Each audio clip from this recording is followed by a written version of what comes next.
Bueno, continuamos. Estamos con Martín Tetaz, con Laura Di Marco, con Bernardo Llorente, un gusto tenerte acá, y con Mariel Fornoni. A los cuatro, gracias por estar con nosotros. Gracias por la invitación. Martín, ¿qué pasó hoy en el Congreso? ¿Seguimos igual en el laberinto?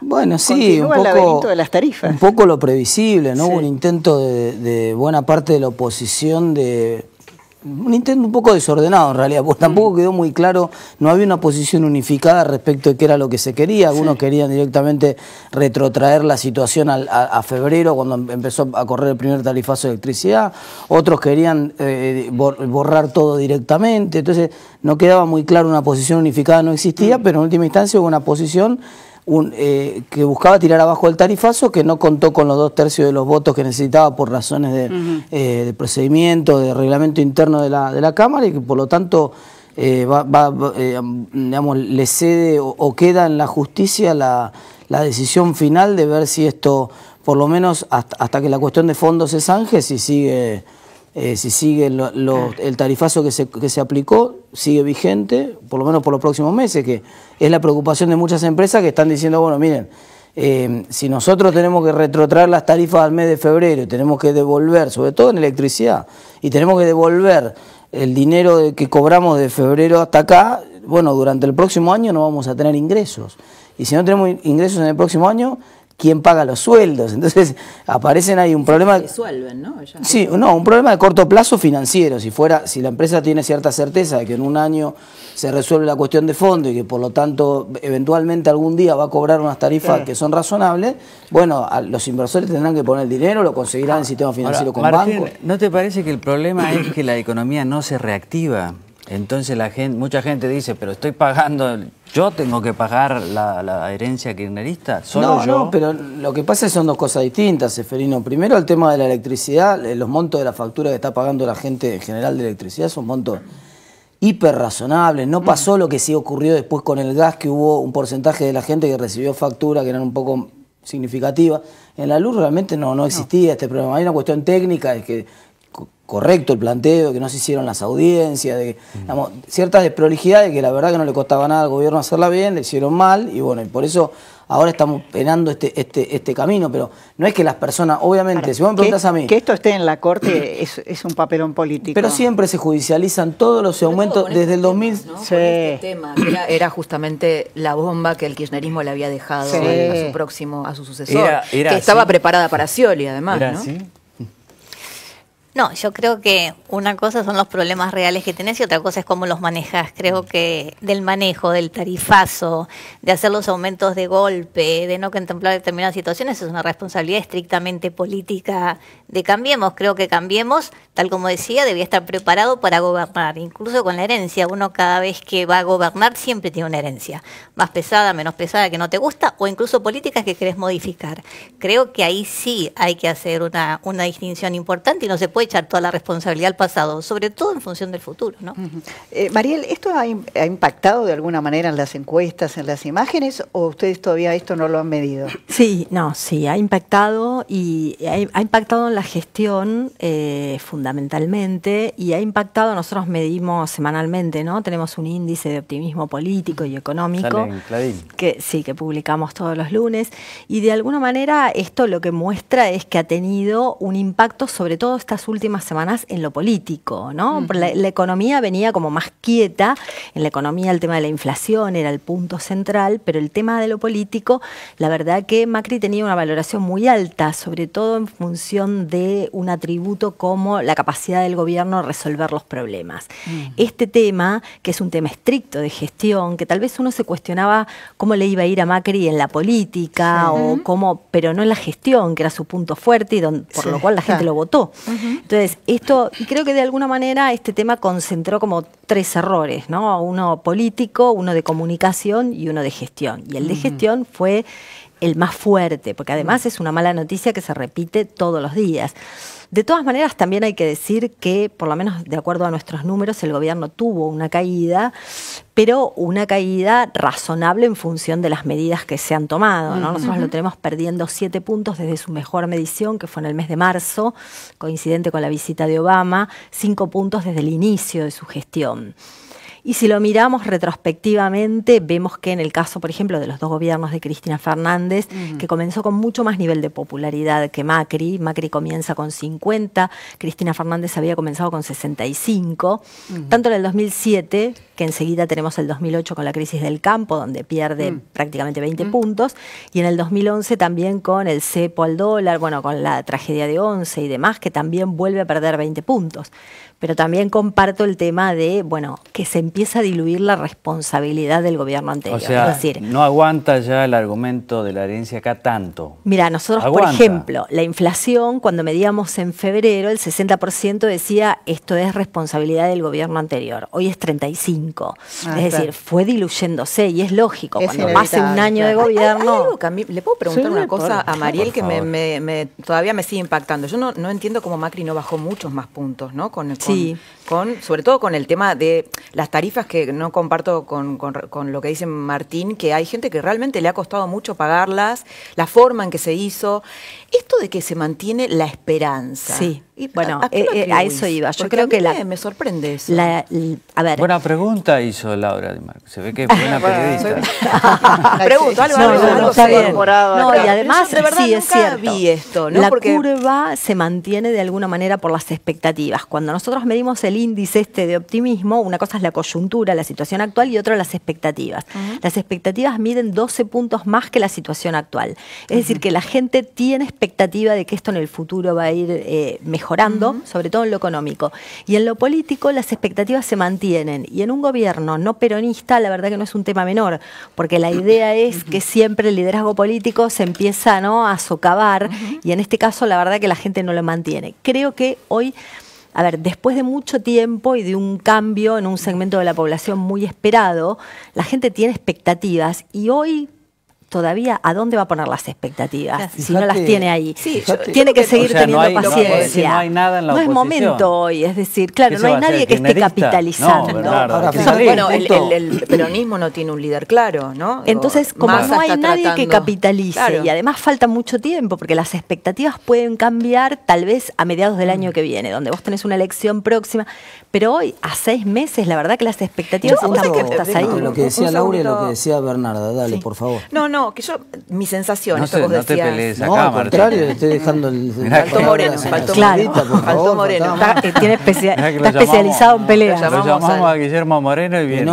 Penoso espectáculo. No, mi impresión es que en realidad la gente no ama a Macri, no tiene, no suscita pasiones. Me parece que la gente está apostando a un sistema donde el peronismo no gobierne como una monarquía, a la alternancia, a que un gobierno no peronista pueda terminar un mandato. Me parece que esa es la apuesta, ¿no? Puede ser un interesante avance institucional y de cultura política de la Argentina, ¿no? Totalmente. Ahora, que nos estemos preguntando o apostando a que un gobierno no peronista llegue a cumplir su mandato, es grave desde el punto de vista institucional. Pero es el objetivo número uno. Y ahí no será que han pasado 8 meses nada más y que finalmente la gente, si vos te convenció Macri, votaste, tenés una serie de expectativas, crees en el cambio, no es demasiado rápido como para arrepentirte. Digo, sí, yo creo que el punto que quería hacer con el tema de las tarifas, que es el siguiente. Fíjate, y es una de las razones por las cuales vos decías se hizo de golpe. La realidad es que no se hizo de golpe. En el tema de electricidad, de hecho, todavía el 40% de la factura lo sigue pagando el Estado. O sea, se podría haber hecho mucho más de golpe. Pero fíjate que al haberse hecho en febrero como se hizo el tema de la tarifa de electricidad, el impacto político negativo que puede haber tenido eventualmente, primero, el 90% de los usuarios, por ejemplo, de Norte y de Sur, pagan menos de 300 pesos por mes. Así que el dato objetivo concreto es que no impacta, salvo los casos de casuística de gente que vos podés conocer mucho, pero que estadísticamente no es que hay un 30% de la gente pagando 3.000 pesos. Pero no impacta la acumulación, no impacta la inflación, el gas, es otro tema que ahora lo comento ese tema, pero un impacto habituación, que es un fenómeno de psicología cognitiva que ocurre de manera natural, y que es que yo, obviamente me dolió el aumento de tarifa porque yo pagaba 50 pesos y ahora pago 300, 400, 500, ponele.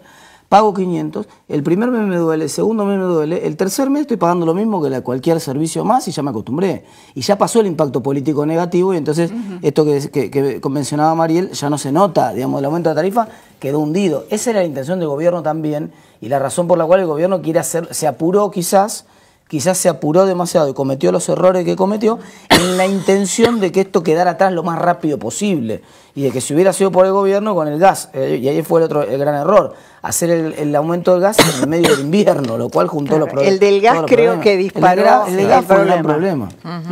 Hasta la luz y el agua estábamos con el gas. Pero la judicialización viene por la luz. Fíjate, todo lo que estamos discutiendo ahora viene por la luz en realidad. Entonces aparecen de vuelta las malas noticias para algo que la gente ya había asumido. Ya, bueno, listo. No, y además el hecho de evitarse la audiencia pública, que justamente es un gobierno que viene prometiendo institucionalidad y evita eso, ¿no? Y se come ese error. Pero ahí, Laura, no grave. hay un reflejo, digamos, tecnocrático o seocrático de Aranguren y del mismo Macri. ¿Por qué voy a preguntarle a la gente si yo lo sé? Probablemente, ¿no? sí. Pero vos fíjate que lo que decía Mariel antes con respecto a la falla en la gestión o a la falla, uno esperaba que fueran más prolijos en la gestión porque esto es lo que venían prometiendo. Yo creo que está sucediendo al revés. Creo que les va mejor en lo político. En lo político, totalmente. En lo económico. Totalmente, que era un factor, digamos, que no era el punto fuerte, que de la tanto que lo gente podía critican a Durán esperar, Barba. sin Relativo, embargo, le va... lo económico en realidad tuvo tres grandes temas. Uno salió mal, de las tarifas salió mal, se hizo mal claramente, pero el tema de cepo se hizo tan bien que pasó desapercibido. Digamos que nosotros, para salir de una circunstancia como la del cepo en el año 1959, nos comimos 113% de inflación. Es decir, en otra circunstancia similar, salir de una circunstancia de atraso cambiario como la que teníamos y de un problema de mercado de cambio paralelo, una situación similar, lo más parecido al año es el año 1959. Eso salió bien. 113% de inflación. La salida al default también salió muchísimo más rápido de lo que se calculaba, más barata, salió bien. ¿Y por qué? Lo que pasa, perdón, que también hay que ver un poco el impacto en la gente, ¿no? Que por ahí esos temas son como muy abstractos para el común de la gente. Eso tal vez es una medida que salió bien y demás, pero cuando vos le preguntás hoy, nosotros cuando hacemos trabajo cualitativo, por ahí le preguntás a la gente, bueno, ¿cuáles fueron las mejores medidas que tomó? La verdad que no es un tema, o sea, que si la mejor medida es haberle podido pagar a los holdouts, la verdad es que desde el punto de vista de la gente no es un tema que le resuelva sus problemas. Por lo menos eso es lo que la gente cree en el corto plazo porque es mucho más abstracto. ¿Y cuál es el gran tema? ¿La inflación, supongo? La inflación, sin duda. El empleo no aparece tanto, a diferencia de lo que por ahí uno ve, incluso cuando me dice el índice, la verdad que el empleo hoy todavía no es un tema grave, sí el tema de los precios. El tema de los precios, tanto los precios en la expectativa eso es como muy en lo lógico, actual. Seferino, porque esta no es una crisis de empleo. Esta es mira, la crisis del 2001-2002 fue una crisis de precios bajos, no había problema de inflación ahí. En el 2001 había menos 2 de inflación, no había problema de inflación, había 20% de desempleo. Entonces, era un problema, un desempleo impresionante. Esta es una crisis exactamente al revés. Es una crisis donde hay un desempleo estructural que no responde al nivel de actividad económica, que tiene que ver con el problema de la mala formación del 50% de los pibes que no terminan la escuela secundaria. Un problema grave, bueno, y trabajo negro, pero permanente. Y el trabajo en negro, también hay un problema de trabajo negro, pero no recrudeció por la crisis del trabajo en negro. Es un problema estructural también. Entonces, no hay un problema coyuntural por la crisis de crecimiento del desempleo como hubo en el 2001-2002. Sí hubo un recrudecimiento fuerte de la inflación. Entonces, hoy el drama, así como hubo un drama de un desempleo feroz en el 2001, hoy hay una inflación feroz. Bueno, y además empresarios que tampoco le responden a Macri, que esta era otra fantasía, muy importante. Empresarios que no le responden. Pero esa es una fantasía de no comprender cómo se forman los precios de la economía, porque los empresarios en realidad son los culpables de precios altos, de que haya precios altos, no de que haya inflación. Son dos fenómenos distintos.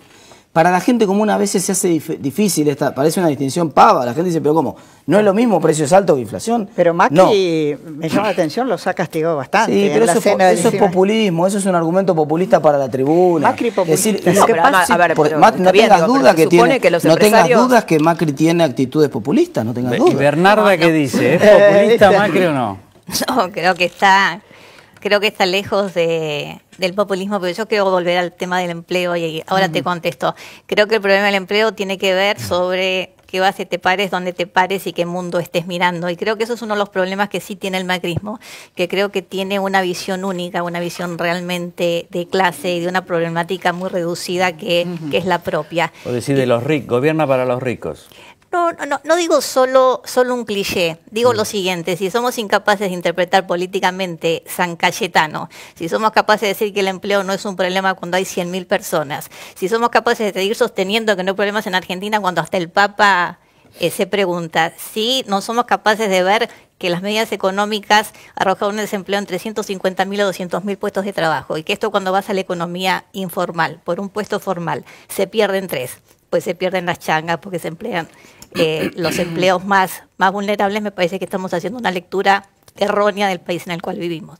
Lo que pasa es que la estadística, digamos, hay datos que cuando uno los dice en términos, esto es como el tema de las tarifas, ¿no? Cuando decían, y le llegó una pyme 160.000 pesos de tarifa. Claro, para la gente común 160.000 es un número tremendo. Y dice, qué bárbaro. Y dice, ¿cuánto factura la pyme esa? No voy a mencionar la marca, pero fuera un caso. Y resultaba que la marca facturaba 2 millones de pesos por día. Entonces, hay que tomar las cosas en dimensión. Hay 17 millones de trabajadores en Argentina. 100.000 personas son 100.000 tragedias individuales desde el punto de vista micro, son problemas. Yo no estoy diciendo que no es grave la situación de cualquier persona que está con problemas de empleo, los estructurales todavía más grave, porque el coyuntural eventualmente cuando la economía se recupere lo va a recuperar el empleo, pero el problema estructural todavía más grave. Pero 100.000 casos son el 0,7% de la población económicamente activa. Eso te mueve el desempleo. Ponele que hubiera sido 6. Hay debate de cuánto era realmente el desempleo por los números del INDEC. Pero ponele, creámosle el número del INDEC. Ponele que era 6% de desempleo. Eso te pone el desempleo en el 6,7%. 6,7% de desempleo. Para vos que estás haciendo políticas públicas, el problema no está en el empleo. El problema está en el 40% de inflación. Por supuesto, no digo que no tengas todos los problemas. Es un problema. No estoy queriendo decir que no existe. No, porque también tiene que ver cómo bajes la inflación. Si vos la inflación la vas a bajar por menor actividad, vas a tener más problemas. No, pero es exactamente al revés. La menor actividad es por la inflación. No es que vos la inflación la bajás por la menor. No, depende. La menor actividad es real. La menor actividad, Martín, que el gobierno déjame terminar apuesta mucho a... Laura, déjame hacer este punto. Todo el tiempo, no, pero este punto es muy importante. Este puntito quiero hacer. ¿Tienen alguna duda que la caída del nivel de actividad es porque recrudeció la inflación? ¿O tienen alguna otra causa Laura, sospechosa? Vos decís algo interesante y como lo decís vos, bien, mejor que yo, decilo. No, que el gobierno confía demasiado en que vengan las inversiones. Coincido. ¿No? Y eso también tiene que ver con una actividad estancada. Y las inversiones no están viniendo. Coincido en que el gobierno apostó demasiado a las inversiones. Yo estoy convencido de que si no hay recuperación de consumo, la inversión no se va a recuperar. Esto lo vengo diciendo hace varios meses y eso... Martín, el gobierno apostó a bajar la inflación a través del consumo también, ¿eh? No, es al revés, Seferino. El consumo cae. Esto es exactamente igual que lo que pasó en el 2014. Si vos tomás ventas minoristas de la CAME, que es uno de los mejores predictores de consumo que hay porque no tienen los problemas del INDEC, no está discutido. Ventas minoristas de la CAME, la caída del consumo que hubo en el 2014 luego de la devaluación que generó suba de precios y la caída del consumo que ocurrió ahora en los primeros meses parece calcada, parece que estás mirando exactamente el mismo fenómeno. ¿Por qué cae el consumo? Porque los precios subieron más de lo que estaba implícito en las paritarias, los salarios reales no recuperaron, perdieron poder adquisitivo en el primer cuatrimestre, y al perder poder adquisitivo los salarios, la respuesta obvia es que cae el consumo. También esto fue lo que pasó. Me parece que partimos de que la gente no tenía, tal vez después de la crisis del 2001, cuando...